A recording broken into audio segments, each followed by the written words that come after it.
Hello, everybody. Hi. Welcome to Letter Writers Alliance Book Club. My name is Donovan. I'm Kathy. I'm Atticus. Atticus is here with us from the Evil Supply Company. If you don't know who they are, you should check out all of our links in the previous blog posts, also the Twitters, also the Instagrams, also, what's your website? evilsupply.co. There you go. Donovan's wearing a shirt. You gotta, yeah.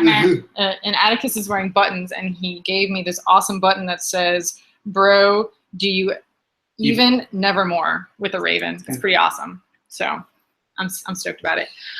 Speaking of stoked, reading. You like that fun? So today we're talking about Dracula, and Atticus has an amazing copy of it. It's even got like silver edged. Oh my god, it's so sweet. Very nice. Very nice. Donovan, your copy is like... My copy is your classic school copy, I think. It's just a phantom paperback. But I appreciate it on my shelf. And I did not have to buy a book for this book club. I already owned this book. I was pleased to be able to read it in book form. However, Kathy, you read yours on ebook on Amazon because the ebook was available for free. So, yes.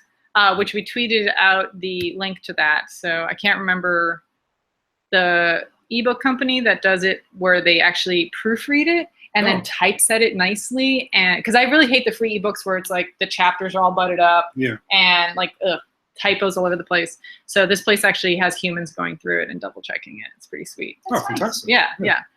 I have to figure out what that is, so I apologize for not knowing immediately. We'll put a link in the description. Yeah.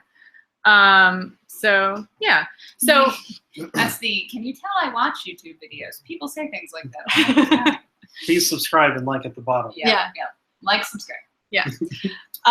So if you have any questions, you can ask us in the chat window, or you can tweet at us with the hashtag LWA Book Club. But before we get started on the actual book, we always like to ask our guests a question about letter writing and stationery. Donovan, you had posed the excellent question. My question is, Atticus, how did you come to embrace the world of the paper good? As an evil supplier, where do paper goods fit into that? Well, everybody says that letter writing is dead, so I hired necromancers to bring it back. I've always been a fan of specifically like cards and note cards and things like that, and invitations.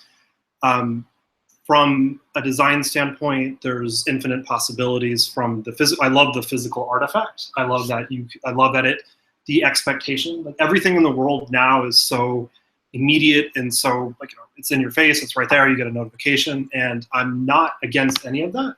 But I love I sent a letter today, and I love that it'll be there on Wednesday or Thursday, and I love that anticipation of knowing that the person on the other end is, they're going to receive it. It's going to make their day. It's that connection without the temporal importance. It's the removal of that. Yeah. It's slower. It's more relaxed. It's more personal. It sits on a shelf. You can you're going about your day, and then it appears, you see it, and it's like, I remember that. It was fantastic. I got to write them back. My letter writing pile is outrageously large, and so if you're watching this and I owe you a letter, I'm sorry, but it will come. I promise you. You and me both. I swear I have letters that I haven't.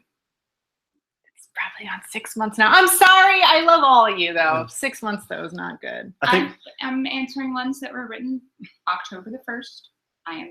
You are the star child. Very much trying to be on time. I am right now I'm doing pretty good. Yeah. Pretty good. Mm-hmm. We're going to create an award for you. Yeah. It's going to be bat themed. I have the adulting award. The adulting award. Yeah. Nice. Although it is October, so it is Inktober month, which you're participating in. I've been. I am participating in. I don't know why I'm participating in it, because it was a bad idea. Because Doing something every day is hard. Yeah, but you're doing some really cool things. And I just want to do, since, you know, Atticus is also from Chicago and has a Chicago-run company, I wanted to give a shout out to a local illustrator, Sarah. I don't remember her last name. Beacon. She did that piece. Yeah, right she there, did if you that could piece see it. right there. Oh, that's gorgeous. She is doing a Mothman in Chicago series, so you got to look her up because it's like Mothman. Today, Mothman was drinking Malort, which is a super Chicago thing, and I gotta check this out. oh my God, so good. So if you're into Inktober, you should definitely, and like weird, creepy stuff, you should definitely, Which you should be. yeah, which you should be, check out Sarah Beacon's Instagram handle and her Inktober. So yeah, I'm giving you all these tips, today. We were also recommending books for him to read. How do you spell our last name? Becan. Yeah. Anyway. Okay, so let's get to Dracula. Let's do general thoughts. Now, this was a first-time read for me, but both Atticus and Donovan have read Dracula before. So when you say what your thoughts were, I'd like to know if you remembered the first time you read it, how you thought about it, and like when was that, and now what was the reread like? Okay. One of my top 3 favorite movies is definitely Francis Ford Coppola's Bram Stoker's Dracula. I can't help it. I love that movie. I will fight you. But I had not read Dracula until the very first time I visited Chicago. And I visited Chicago to meet my now husband, and I had a lot of free time. And part of that free time was wandering around the neighborhood, and I happened to live in the same neighborhood now, and there's a great used bookstore called Myopic Books. Wandered in there, they had a copy of Dracula. I had a lot of free time. I was like, you know what? Yeah, I will read this book. And actually, you took a picture of me reading a book in front of a window, like back that first time I visited Chicago. With the manual camera? Yeah. And I honestly think I was reading Dracula at the time. And I was floored. This book is very good. It's engaging. It's entertaining. It's so much fun as a fan of Francis Ford Coppola and Bram Stoker's Dracula to see like where the screenwriters pulled things from. Like they pull lines verbatim from the book and they turn them around in different ways. It's just really an interesting second read to it. Yeah. But yeah, really enjoyed this book. I read it the first time 3-4 years ago because it was like one of those things that I've been reading vampire books and ghost stories and whatnot my whole life, and it just one October it hit me and like I've never read Dracula. I think after catching the film adaptation, I'm like I've never read it, and so I bought the book and I was reading it. And it's at first it threw me because I didn't know the format of the book, and so, because it's if you haven't read it, it's newspapers and cards and letters and journal entries. Thank you. And so it threw me. So at first for the first several pages, I'm like, is this an introduction or is this the book? So but once I got used to that, I fell in love with that writing style and that correspondence, back and forth. And I really wish that that style was more popular because it allows you to dissect, scenes from multiple angles and from multiple character points of view without needless plot devices to make things move. Sounds like a harsh criticism, but a lot of times I feel like stories, when they find a pause, they're like, oh, and then this thing over here is happening, and it this style allows you to avoid a lot of unnecessary stuff. I feel you don't have to move. And that's the other thing. With this, you can just be in a new place. Yeah. It's just instantly. Yeah. If we pardon me, but if we redid Lord of the Rings, it would be a lot shorter. I'm not saying it would be better, but it would be interesting if we did, if somebody did that. But please don't send me hate mail. I love Lord of the Rings. No. Anyway, I was actually just having this discussion because I was rewatching the Lord of the Rings trilogy with some nerd girlfriends of mine, and all 3 of us agreed that as books, The Hobbit is just better because it's tighter, Hmm. and it gets through the same amount of stuff in like a more condensed way. Sure. So I still love Lord of the Rings, Right. but I'm probably not going to reread it. Okay. This came up mainly because, it was the 80th anniversary of The Hobbit 2 weeks ago. So we were just talking about like, what would you reread from him and everything. But that's a totally different book. Yeah, That's so, a different book club. sorry. Sorry. Yeah. Yeah. So yeah, my first time reading it, and I had no idea that this was the format. Sure. So when Donovan kept recommending it, I was like, but it's not letters. She's like, no, it's letters. And I was like, really? Mm. How did no one ever tell me before that's the format? Because that makes it cooler to me. Yeah. And Donovan and I were talking about this before we started, but like I was pleasantly surprised at how it holds up. Yeah. Because if you just gave me this book and for some reason I was living under a rock and I had no idea that Dracula was written when it was written, I would assume it was a contemporary book. The language is very easy. It's very accessible. Yes. And I think it's partially the reason the language is like that is because it's people's internal language for the most part. Yeah. Oh, and not them not being language to formal. communicate. Yeah. Like it's both the personal and the like just communication between friends for the most part. Yeah. And so I think that's the step away from other literature of 1897 that is written from just a novelistic perspective. Yeah. So I'm also just making this up. It sounds very good, but that's my theory. So the informal qualities appeal to you. Yeah. If we want to bookish this. Yeah. So okay. But I think that's why it remains accessible, though. Absolutely, yeah, 100%. Yeah. It definitely feels like you're peeking in on friends talking to each other, rather like a video that you're watching online. So we're kind of dancing around one of the first questions that I was thinking about for this, which I normally for book club I save last. I'm like, well, how did the letter aspect of it affect the book? But I think that this is so important in Dracula, I actually bumped this up to the top. Sure. So like you had mentioned, it was giving you insights into what people were doing without having boring overlap or anything like that. Yeah. So are there any other aspects that you liked about the mix of letters and newspaper clipping and journal entries that allowed, this story to progress in a way that you don't think it could have progressed in a normal way, prose? I think it allowed me to get more into the head of the characters themselves. Yeah. And see like, their their private motivations and their and specifically to Dracula, like a lot of times like their private lusts. Mm-hmm. Everybody's hot for Lucy, like, you know what I mean? Oh, yeah.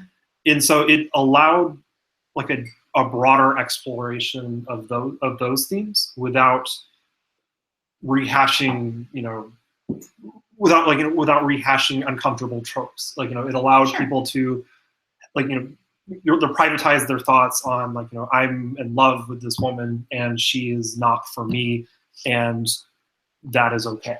Like, that was a very, so it was a very comfortable way of exploring a very human feeling. Yeah, and it's a much different way than we go about sort of interpersonal relationship books nowadays, because it's all on the table. Like, there's no hidden mystery about how someone feels about somebody else during this. Like, everyone's motivation except for the title character. Yeah. Oh, yeah. He's the only one you don't hear from besides through everyone else. Right. No, I love that. That's an excellent point. Mm-hmm. Sorry, go ahead. No, go for it. I was just gonna say, like, it's the one piece that I'm feeling it's not missing from this story, but that I'm longing for is the book written from Dracula's perspective. Like, when we're kids, like, we read The Three Little Pigs, and then, like, somebody in the 90s came out with a book, I think it was the 90s, where they came out with a book from the Big Bad Wolf's perspective. Like, I am longing for a book from Dracula's perspective. I am longing to see, like, what led up to his buying of the estate, what led up to his, like, what led up to all of this plan. Why did he choose? I have good news for you. Oh, is there another book? It's called Interview with the Vampire. No. Fantastic. Oh, Donovan. Sorry.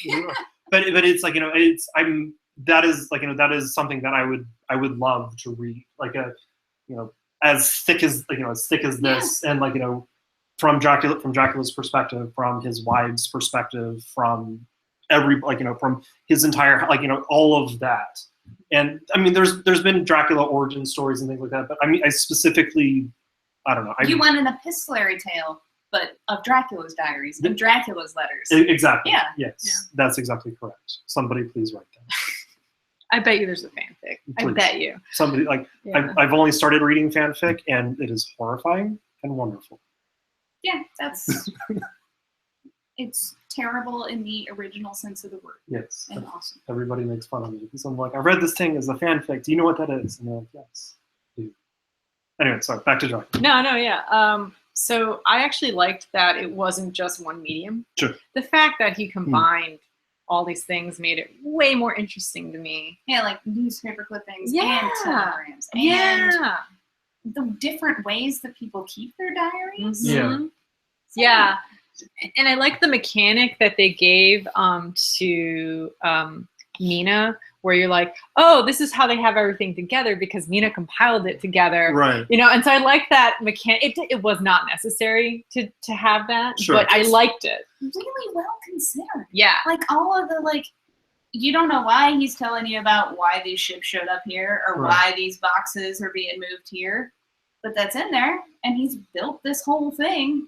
Yeah. And Yeah. I want to give a nod to Bram Stoker's skill as a writer, because each character's level of correspondence, it felt different. Yeah. It wasn't. Absolutely. It wasn't just like a rubber stamp. Like, this is a telegram and this is a journal entry. Like, each was considered in the language and the length of it. So, since you mentioned the individual characteristics of their writing, do you have a favorite character? I have a soft spot in my heart for Mina, Oh, okay. but I think everybody does. Yeah. Yeah. She's like the brains of the operation, Mhm. and she deserves a lot more credit than she was given. Oh yeah. And so that's from a criticism standpoint, that would be chief among them. That Mina, you knuckleheads, she's keeping you alive and she's keeping all of this moving. And if it weren't for her, all of this would have fallen down. But I mean, considering when it was written, Yes. it's like I'm reading it. I'm like, this is kind of a feminist novel. Sure. Mentions. I got this far. He one of Mina's entries into it is talking about New Woman magazine or something, and how New Woman magazine says that one day women will be doing the proposing. She's like, and I bet they do it a lot better. Yeah. Yeah. It was very a sweet little aside. Yeah. I liked. I can't remember his full last name, but the Dutch doctor Van You're so sweet. Helsing. Van Helsing. Yes.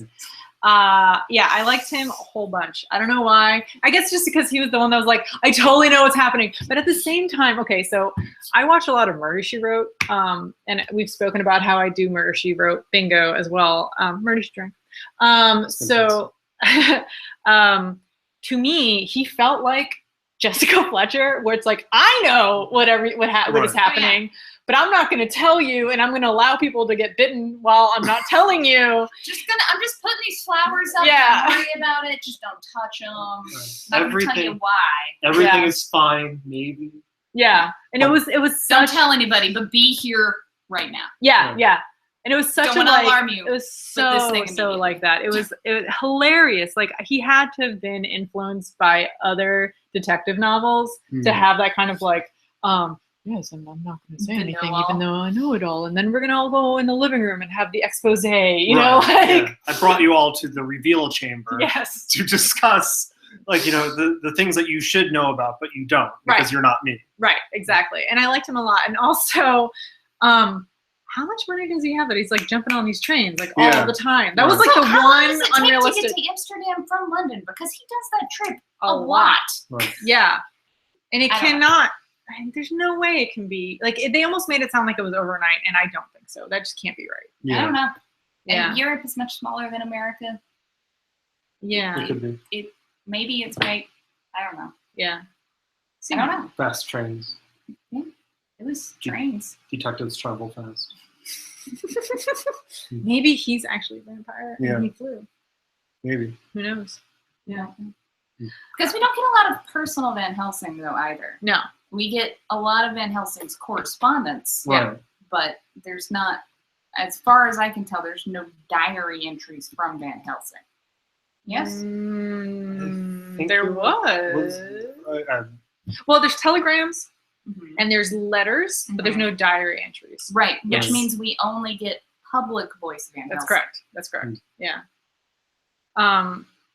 Did you get like a weird uncle or like a weird grandfather vibe from him? Like, but I don't know how much that's just me replaying the movie in my Sure. head. Okay. It's just Anthony Hopkins.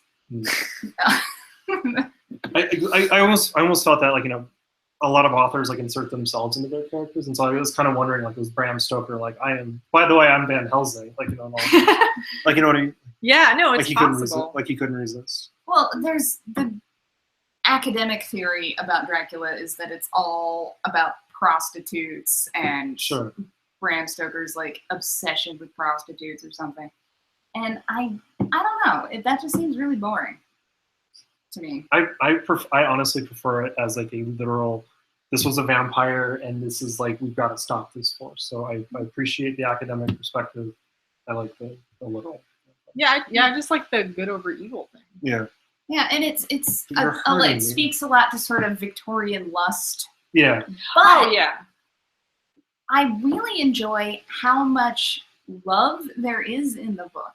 Like, the dudes, yes, they're all hot for Lucy, but they're all honorably hot for Lucy. Yes, absolutely. Yeah. Like they're like, oh, that dude proposed to her. He's my buddy. Right. I got this. Like, I'm gonna go mope and be completely emo about this. But I'm still write about it in my diary. But I'm still gonna help. I'm still gonna do my job. Right. Like, yeah. It's, from that perspective, it's like I'm still gonna do my job, and I'm like, that's very inspiring.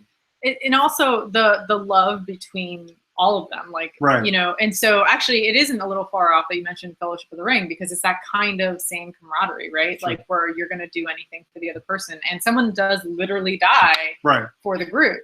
Right. So, and it's not who I was expecting either. So it just, it's interesting to me how they formed bonds between each other, almost in like a warlike scenario manner. But it's a hidden war. It's like it's a war for the highest stakes, but at the smallest possible battle. Right. Yeah. I have to say I was like slightly concerned about reading this book because I don't like horror. Sure. And so when I was talking about it with Chandra and Donovan, they're like, "Oh no, it's horror." It's FYI. Scary. Yeah, it's scary. And I have to moments. say, like, and it's even the worst for me. It's like the psychological scary, and I hate love, that kind of stuff. So, and I have to say, like, the beginning part where you actually have no idea whether or not he's really crazy. Oh, the brain. So well done. Yeah. So well done, because like, who hasn't had, am I overreacting? Like, is this really what I think is happening? Like, who hasn't had that moment in their lives? That's my life. Yeah. that is my life. Yeah, absolutely. Thank you. Yeah. So it was really, really well done. And I was just thinking, like, when I started reading it, I was like, how much longer can this book go? Like, I know there's like 400 more pages here. So like, how can it go in this route for 400 more pages? I don't get it. So the fact that he switched over and almost changed the entire tone of the book was, I think, like, very adventurous of him. Sure. And I liked it. I wasn't expecting to like it at first, but I really did towards the end. So yeah. You didn't say who your favorite was. I don't know that I have a favorite character, honestly. I mean, I like Van Helsing just because he does know everything. Like, that's, and I want to know more about how does he know these things? Yeah. Which is why there's a lot of essentially fan fiction about Van Helsing. Oh. Because he's not, we don't have any of that private voice in here. He's a very interesting character to think about. Like, well, how is it he knows to put a bow together? Like, how is it he's seen this before? Right. Like, well, where's this knowledge come from? Yeah. What's he up to? Otherwise? I mean, I think What this cost gets did he into the pay to get it? science, though, Yeah. because the science quote unquote comes into this a lot, and like the advance of science comes into this. Sure. So Blood transfusions. right. Oh my gosh. Yeah. Yeah. So I mean, maybe, you know, because he's not English, like he was more open to different types of sciences, and like during this time of anything might be helpful in this crazy fast world of science occurring right now, that I'm going to read all this different stuff, and I happen to read something about a woman or whatever that was like draining blood all the time. So why don't I just keep reading some more articles about that and figure out what's going on? Also, maybe because like he's much older than everybody else. Yeah. So like he's the classic. I've been around the block. I fought monsters when you guys were in diapers or nappies or whatever the hell that they were wearing. Yeah. That it's that would like, you know, on my list to do is also to read Van Helsing fanfic, because I want to see when you're dealing with when you're dealing with characters that have such intimate knowledge of such horrible things. My favorite aspect is what price did they pay to acquire this? Like I would want like a Van Helsing story about his, like, you know, his personal adventures before this, and like, you know, suffering some huge cost that led him to this, and that compels him to save the world again, or, you know, possibly like, did he fail the first time, and like, you know, this evil has been lurking wonderfully, but it, like, you know, it got out. That would be an avenue that I would be interested in pursuing. If you know fanfic, you should probably tweet it out. I don't. Oh no, you just know of it. I'm using fanfic very broadly. Oh, okay. There's a really awful Hugh Jackman movie called Van Helsing. If you would. Oh really? Oh. There's also an episode of The Gargoyles, I believe. The animated TV show? Yes, nice. Where they had Van Helsing. I think I could be wrong. I'll have to research that. Yeah. So. Yeah. Sorry. No, it's fine. It's fine. Yeah. So Who's your favorite? Well, I already said Van Helsing. Oh, that's why I asked you what his name is. Oh no, that's my favorite. Yeah. So yeah, my second question was, you know, how does the role of science and scientific advancements play into this? But like we kind of covered it. So it's like blood transfusions and the allowing of a doctor to even be in the house, I think, is a big deal. Right. Well, he you know, doctors in 1897 were still kind of a newish thing, but it was also coming into vogue. Like he's clearly semi-respectable as a potential suitor. I'm talking about Dr. Seward here, as a potential suitor of Lucy Westenra, and he is in charge of an asylum, and she talks about that as like a point in his favor, like he's in charge of this asylum. But about technology, there's the book occurs at a time when technology is really, we get everything all at once, essentially, from about the 1890s to 1930. Almost everything we use even today was created. And, you know, you've got stenography in here, he uses the phonograph to make his dictaphone. Lucy has a typewriter at one point, and they have the telegram service, which is a whole new thing. But it goes back to, like you said early in the beginning when we asked you about how you got into the feeling paper goods and that sort of thing. You mentioned how it's not an immediate thing and you don't have to worry about it, but it is here. It is for them. This is their email. This is their lifeline. And there is a point in this book where a telegram arrives 22 hours late, which is an entire day missed. And that you could blame that late telegram for the death of Lucy Westenra. Okay. That's true. Yeah, I see that. Which is very interesting. Yeah. Do you think that they would be the Scooby Gang, such as it were, would they, if she hadn't died, would they have been so motivated to see this to the end? Absolutely not. Like that's like, did they have the forthrightness to see that this is a world-ending monster versus?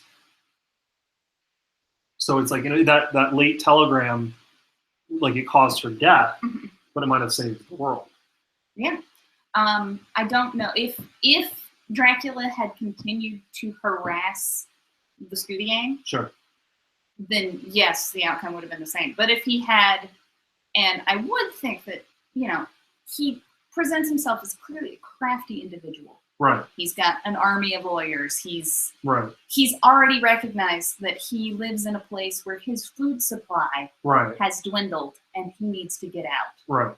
Like it is a calculating being that we are dealing with. Sure. It is an evil mastermind. Been around the block a few times. Mm-hmm. And so maybe he would have realized that, you know what, this is more trouble than it's worth. Right. I'm gonna go eat some peasants over there. Right. Yeah, I mean, I just think that they eventually probably would have tried to cure her, right? And so And so if they cured her and he left them alone, I don't think they would have pursued it. But the fact that this beautiful, innocent woman that everyone loved died, you know.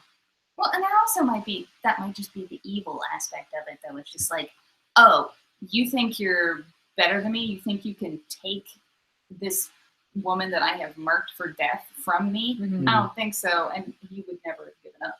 Mm. So that's maybe a thing. Yeah. The one little thread that maybe I'm remembering it incorrectly that never really gets solved. Well, there's a lot, but one of the major ones is the crazy guy who's eating all the animals. The Zoophagus? Yes, that guy.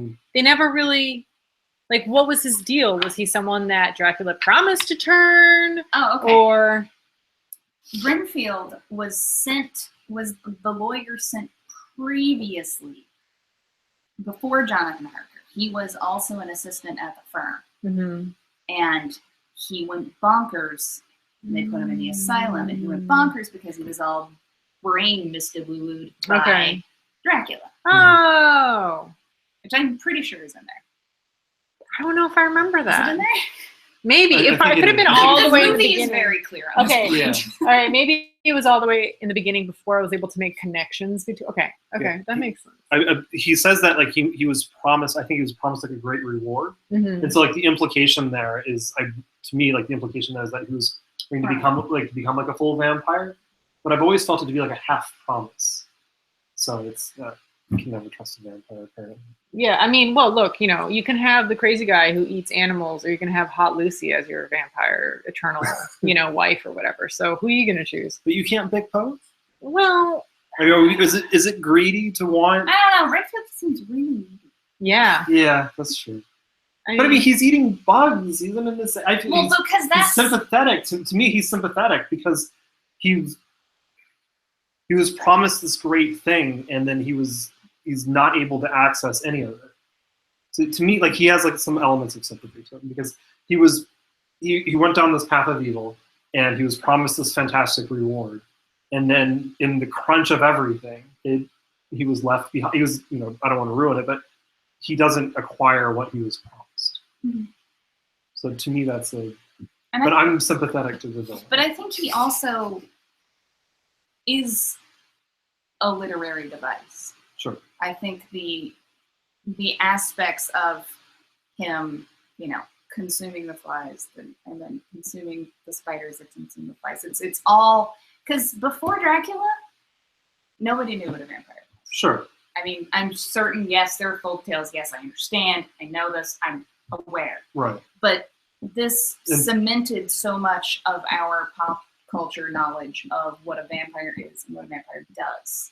See, and that brings up an interesting point, that vampires today are often portrayed as this ethereal, wonderful, more powerful, supermodel, everything is fantastic vein. And to your point, Renfield is like, he's showing that vampires are parasites and they're disgusting, and it gives weight to the thought that they need to be destroyed.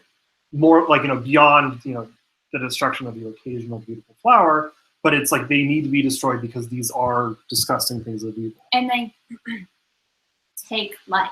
Sure. Like they are anti-life. I mean, and then the way that Dracula is described, he smells. Right. He doesn't look good. He has hair on his palms. Yeah. Oh, did he? Oh, yes. Yeah. Yeah, and it's like, to me, it was kind of sad. Like, I never really felt sympathy for Dracula, but it's sad him setting this dining table because he can't have servants because he's going to want to eat them and they're going to get freaked out or whatever. But he also can't eat. Right. I'd be so sad. So I can't eat. He's apart from the human, he's apart from the human existence in every conceivable manner. Yeah, yeah. Even though he basically takes the human life essence, he can't become part of it at all in any way, shape, or form. So what, you went because you did feel sympathetic for Dracula? Of course. What? I mean, how can you not? Ah. How can you not? He's stuck between worlds. Like he lives among humans, and they are his food source, and I can appreciate the sensitivity around that. But he's apart from the pleasures of life. He's from a self-preservationist standpoint, he must continue. But he also can appreciate that there's this beautiful existence that he once had that he can no longer get back to. He's in purgatory. Mm-hmm. Yeah. Yeah. Which, I mean, Bram Stoker's definitely. Sure. One of my favorite scenes, though, for Dracula was when he was not Dracula, like not in human form, is when he was the dog. Like that whole boat dog thing was really cool for me, and like how that actually, him being on water, limited him and his strength was very interesting. And then they draw back to it when they're hunting him in the end. You know, they're like, he's in his fight or flight mode. He's in like this animalistic mind, and like because of that, he thinks he's so smart, and he's not even seeing his blind like spots. Sure. And I thought that was really interesting. You know, like that thought process. I felt the most sympathy for him in that point because he needs to, like, he is in survival mode. Yeah. He is a hunted animal at this point. He's running out of time and he's running out of resources. So I empathize with the villain, but I felt that for him. But what, you don't think his victims ever felt that way? I'm sure that they did, but it's like, he's just getting a taste of his own medicine. I only have so much care that I can provide, and it's all on Dracula. How about you? What did you think? I'm a Dracula girl all the way. Because humans are terrible. Well, yeah, humans are terrible, but I mean, like, look how awesome they were when they come together against this evil force. Oh, they destroyed this incredibly unique individual that maybe could have told us so much about so much history, or, you know, there's a lot of potential there that was... Dude, the guy was talking to him in his house all night long. The guy probably never said anything interesting about history or whatever. You know, he had all that time for him to talk about all that, and it didn't seem like it came up. Yeah, it did. He told him about, like, the history of the area and stuff. Well, yeah. Do you think that we should write, like, a modest blood proposal? Like, you know what I mean? Like, sort of balance out the scales a little bit? It's just it's a good story. It is a good story. Yeah, I really enjoyed it. I didn't think I was going to. I was scared and on the edge of my seat, and had a lot of fun reading it. So, and you know, at first I was like, oh, classic. Ugh, I don't want to read this. It does not read like a classic. No. That's what you were saying earlier. Yeah, it was very contemporary. Yeah. So yeah, I guess whatever. We just need the book about Dracula's side, and then I can see if I agree with you. But I don't right now. Okay, that's Neither fair. That's fair. So, let me see. I did have a question about Mina and Lucy, which was their differences. Obviously, they were very different, right? Sure. But like, how did he use those differences to like play off of each other? Like, why Lucy, I guess, versus Mina, and like, how did he use their differences to make that happen? And this is just a shot that I've never thought about this before. But like, to me, Lucy represents, and we're talking about how Mina talks about modern woman. Right. Like, Sure. Mina is a modern woman. Right. And Lucy is not. Right. And Mina survives, Mm-hmm. and Lucy does not. Right. Because Mina has more agency. Right. Yeah. She doesn't have a ton of agency. Well, like, I'm giving that a lot of credit. Yeah. But she has more agency than you would expect. for Okay. 1897. Well, I mean, considering how she talks about her marriage, where it's like we're you know they actually have like an equal relationship, which I was not. And she has a job. Yeah, Right. yeah, Yeah. yeah. So Yeah, which is. a new thing for women at the time. Mm-hmm. So to your earlier point, so Lucy's death was the literary device to show the progression of time, the country, the world modernizing. Yeah, and which I we're mean, still you could fighting. take that even further and say that Dracula represents superstition, Sure. and Yeah. his death Yeah. at the hands of these men of science Mm. presents science's triumph over folklore. I love folklore though. Me Great. too. It's fun time. See, you're on Dracula's side. No, Right. absolutely not. I like folklore, and okay, so I guess you're gonna read into this and say exactly what you just said before. I think that if there isn't truth behind it, it would never become part of the historic lexicon. So it never would become folklore. So it always spouts from something true. Now, who doesn't embellish though, right? So. Minimalists. You don't have minimalists sitting around a fire telling stories, though. Maybe like a Lego brick, like a large Lego brick. Yeah. That sounds terrible. So anyway, yeah. So for folklore, I do consider it something that's important. But if you're going to try to draw parallels between Dracula and folklore, I'm going to say no. For me. Okay. No. I just liked Mina too much, and I liked the scientists, and the fact that they actually, win in the end is cool. Like I didn't know. I honestly had no idea how this was going to pan out, and you can't say that for a lot of books. Sure. Like I was like, no, and when Mina actually started turning, I was like, that's it. She's done. Right. And the dudes are going to just be like upset, and Dracula's going to be gone. Like this is what's going to happen. Right. And the fact that an author can right, can actually make that happen as a modern reader. That I still don't know. Okay. Because I've never seen the movie. It was very interesting to me. We highly recommend it. We should pile like a list of movies. Like including like the old Hammer films, like the old Hammer Dracula films. Again, I don't like horror. Oh, sure.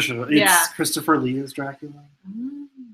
I would watch that. Yes. Yeah. It's fantastic. The thing that I just recently watched, so I was like, oh, I can't wait to recommend this for book club, is What We Do in Shadows.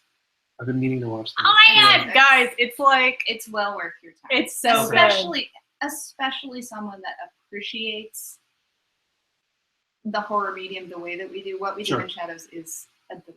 It is. Okay. It's very, very good. So I've seen the thing where it's like, leave me to my dark bidding, and he's like bidding on like a table on eBay. Like I've seen that, yes. It's the funniest thing I've ever seen in my life. Especially, it is right up your dark alley. Yeah. Fantastic. So it's on Netflix, and it's from a guy. I don't know who the Taika Waititi. Okay, yeah. So it's New Zealand, and so they're all in New Zealand. Oh, fantastic. And it makes it look like a documentary. Okay. But it's definitely humor based. And so what's so funny to it for me is that so I read Dracula, then I watched this movie, and the next book I'm in 3 book clubs because I'm crazy. The next book I was reading for my other book club was a werewolf book. Okay. And they have werewolves in this movie, so it's like this really nice like middle ground. Sure. And a lot of the lore that they had about werewolves in the movie was like also the same lore that they had in this book. So it was just, I don't know, well researched and folklore.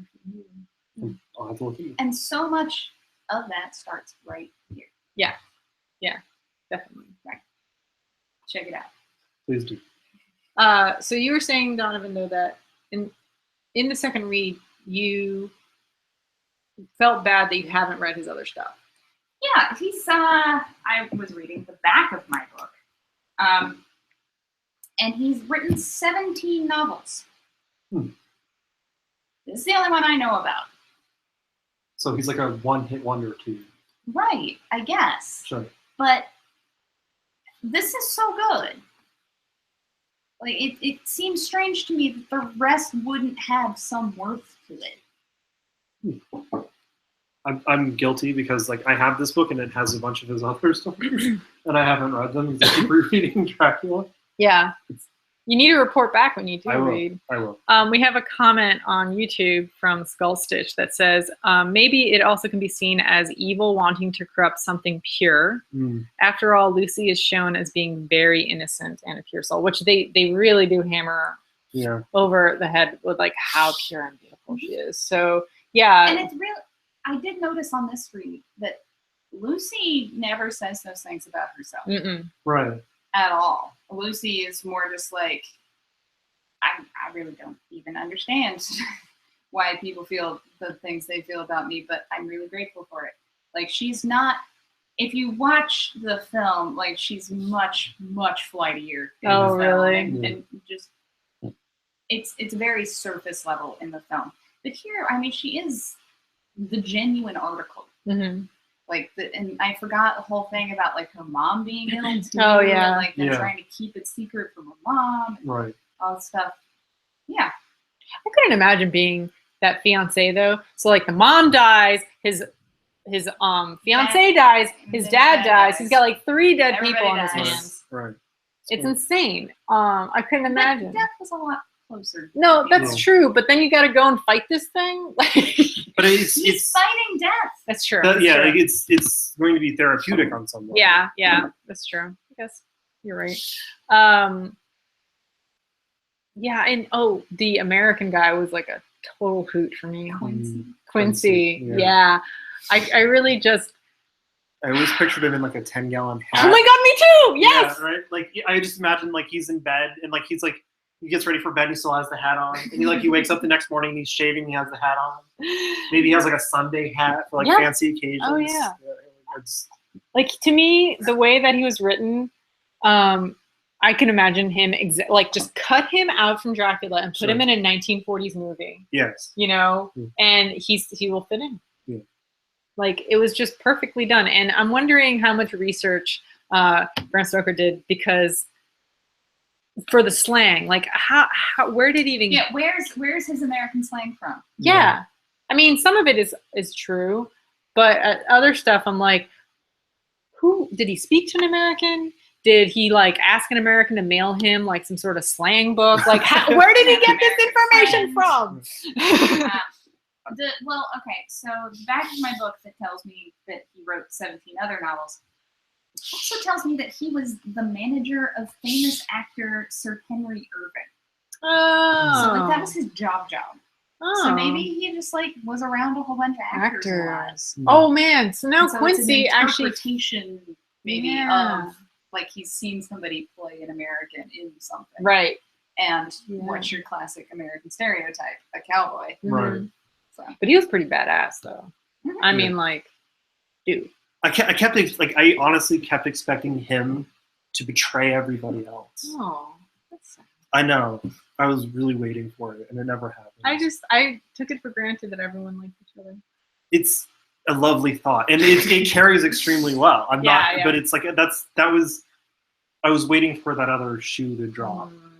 And I think that's what we've been led to believe by our modern storytelling. Okay. Like we're always looking for a twist now for modern storytelling, and this was enough for them. I can appreciate that. And because everything, we don't get Quincy's side at all, right? Yeah. Like, no, we don't. Although, I did remember that for Van Helsing, we did get one personal thing, which was the letter that was never delivered. That it was like where he actually does lay it all out before he tells anyone, by the way. It's like, if something happens to me, XYZ, vampire. Like it actually spells it out. And I think it was like more of an exposition piece for the reader. Sure. But before he even told anyone, he was just like, I'm just gonna keep this here that says everything. See, now I want to do that for myself. Like put like a letter like under my under like my desk or something. So that way, like if I disappear and like they're going through my effects like 6 months later, it's like, oh, by the way, you think it was a car crash, but it was actually a vampire. Yeah. That would be fantastic. It's a very clever one. Like I have a rug in my library. Like I have a library the size of a closet. I like calling it a library. Anyway, it has like a rug, and under that, like I have this sign that says fake trap, like a fake trap door. Nice. So it's That's a good one. If your library is the size of a closet, do you ever just want to get one of the rolling staircases that it's only going to go like that far anyway? fun story that I won't commit to on film, but I once snuck in, broke in, depending on what words you want to use, to a corporate office that had that. And I climbed the ladder and I kicked my way like across. And it was the best thing in the world. So you're going to do that? So I'm absolutely going to do that, yes. Okay. Yeah. Nice. Right after I install like a fake, The real trick. like the fake, like, you know, they have like the bookshelf and it's like it opens up to secret. Yeah. Oh, So it's Nice. like my plans. yeah, secret bookshelf. And it'll be Dracula that use like you know to open it up. That'll be nice. They actually sell the little lever that you put into whatever book you want to do that. That's Yeah, it's really cool. I'm going to have to invest. I don't have space for something like that, unfortunately. So whatever. I guess any closet though, I can just turn any closet into a secret thing. I want to comment on the loveliness of your home, but also that there was also a hummingbird out there in the window, and it was like flapping around it, and it was like as we're talking about Dracula, it was like scaring the hell out of me. So it's Beating at the window. So you have a lovely home, and that is like it is very affected towards the discussion of this book. Okay. Yeah, which, speaking of which, beating to the window, that was creepy as well. Like the whole description of like, oh, by the way, there's like this weird bat just kind of like hanging. How is she not pissing herself? Like, that's scary. And she was just like, oh, it just bothered me again today. I think in this time period, it's considered a social status to have like a bat bother you, and I think that we need to bring that back. Yeah? Yes. There's not a lot of bats in Chicago. There's really not. There's a lot of bats in Chicago. What are you Where? talking about? We have bats. Have you ever seen one? Yes. Were you in a specific place for bats? No, you see them outside. I've never seen them. We have bats. We also have a Mothman. Yes, we have a Mothman that is apparently, I don't know what the sightings were, but they were like years, like 4 years long. Yeah. Yeah. I have thoughts and feelings about Mothman, but this is not the Mothman. No, this is not the Mothman hour. So any closing thoughts about Dracula or, possibly reading any of his other stories or anything like that before we go? I just want to put out there that hug your local vampire. Don't stake them. Just want to put that out there. Mm-hmm. What happens if they? It's a That's risky how take. that's how vampires say thank you. Yeah. It's love. It's all love. Consensual love. Donovan? I have a lot of books to read. I would love to read more books by Bram Stoker, but it's gonna have to give them mine. But yeah, if you haven't read it, it's worth your time. It's a good time. Now is the time to read it. It is our festive holiday time. And yeah, enjoy it. I give it 5 stars. Ditto. Yeah, I agree. I was expecting not to like it. I was expecting it to be clunky and a drag because we haven't had good luck with books for a little while in LWA Book Club. So I was like, oh, here comes another one. But I was pleasantly surprised. I actually found myself, I missed my bus stop, which I think is always a good sign of, it's a good sign of a book. So I missed my bus stop. It wasn't that far though, but I missed it. So I definitely felt like I kind of whoop, fell right into it, so I would definitely suggest it if you haven't read it. And what's our next book? So that, yes, I was going to get into that. Our next book is called Neither Snow Nor Rain, and it's a history of the post office. Now, when I first read that synopsis, I was like, oh my God, this is going to be boring. I don't know if I want to read this. But everyone's comments about it say that it's crazy engaging, an actual almost novel type of style for but it's all true. It's all accurate historical information about the post office. And I just thought it would be really nice to read that over the holidays when we know our postal workers are working extremely hard and, all that stuff. So we can appreciate where they came from, where the system came from. And we're going to have an LWA member joining us as a special guest.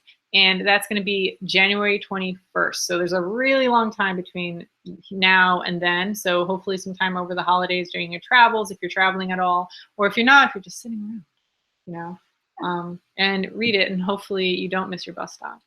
Yeah. You might get snowed in. It's a good time to read. Possibly not in like Florida or something. I don't know, man. Weather's crazy. It's true. It's true. Yeah.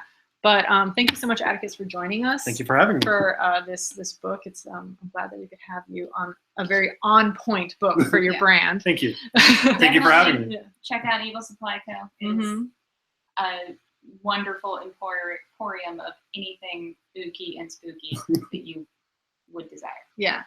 You know, for your holiday or for holiday. For Well, it is every day. for your Halloween gifts, which I think should be a thing. Darn it. Halloween is every day. Yeah, for sure. So thank you so much, everyone. I hope you have an awesome day. Thank you. Thank you. Happy Halloween.